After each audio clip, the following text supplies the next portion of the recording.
بسم اللہ الرحمن الرحیم۔ السلام علیکم۔ روزانہ واقعات سننے کے لیے ہمارے چینل بشر اسٹوڈیو کو سبسکرائب کریں۔ مالدیپ جو صرف 2 ماہ میں بدھ مت چھوڑ کر پورا ملک مسلمان ہوا۔ مالدیپ بحر ہند میں واقع ایک سیاحتی ملک ہے۔ یہ ملک 1192 چھوٹے جزیروں پر مشتمل ہے، جن میں سے صرف 200 جزیروں پر انسانی آبادی پائی جاتی ہے۔ مالدیپ کی 100% آبادی مسلمان ہے کہ یہاں کی شہریت لینے کے لیے مسلمان ہونا ضروری ہے۔ عجیب بات یہ ہے کہ مالدیپ بدھ مت کے پیروکاروں کا ملک تھا۔ صرف 2 ماہ کے اندر اس ملک کا بادشاہ، عوام اور خاص سب دائرہ اسلام میں داخل ہوئے۔ مگر یہ معجزہ کب اور کیسے ہوا؟ یہ واقعہ مشہور سیاح ابن بطوطہ نے مالدیپ کی سیاحت کے بعد اپنی کتاب میں لکھا ہے۔ ابن بطوطہ ایک عرصے تک مالدیپ میں بطور قاضی کام کرتے بھی رہے۔ وہ اپنی کتاب تحفۃ النظار فی الغرائب الامصار و عجائب الامصار میں لکھتے ہیں کہ مالدیپ کے لوگ بدھ مت کے پیروکار اور حد درجہ توہم پرست تھے۔ اسی بدعقیدگی کے باعث ان پر ایک عفریت جن مسلط تھا۔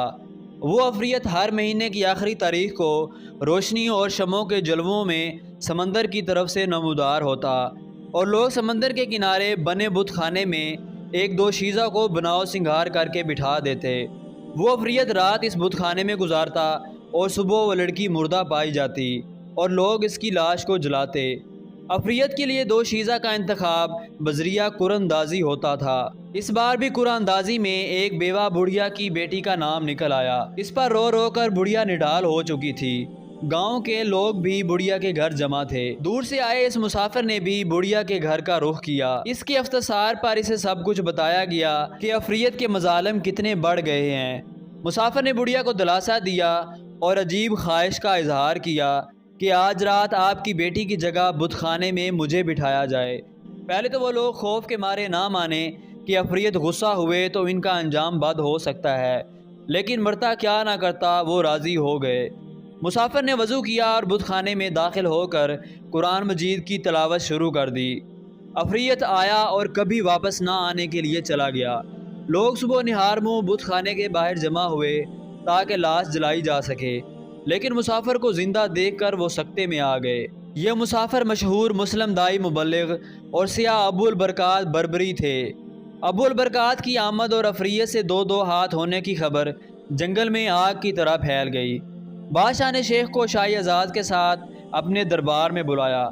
شیخ ابو البرکات نے بادشاہ کو اسلام کی دعوت دی۔ بادشاہ نے اسلام قبول کیا اور صرف 2 ماہ کے اندر مالدیپ کے سب لوگ بدھ مت سے تائب ہو کر مسلمان ہو چکے تھے۔ یہ 1314 کی بات ہے۔ اس مبلغ اور دائی نے مالدیپ کو اپنا مسکن بنایا، لوگوں کو قرآن و حدیث کی تعلیم دی، ہزاروں مسجدیں تعمیر کیں، اور مالدیپ میں ہی فوت ہوئے، اسی مٹی پر ہی دفن ہوئے۔ کہنے کو ابو البرکات بربری ایک شخص لیکن تنہا ایک امت کا کام کر گئے۔ روزانہ ایسے ہی واقعات سننے کے لیے ہمارے چینل بشر اسٹوڈیو کو سبسکرائب کریں۔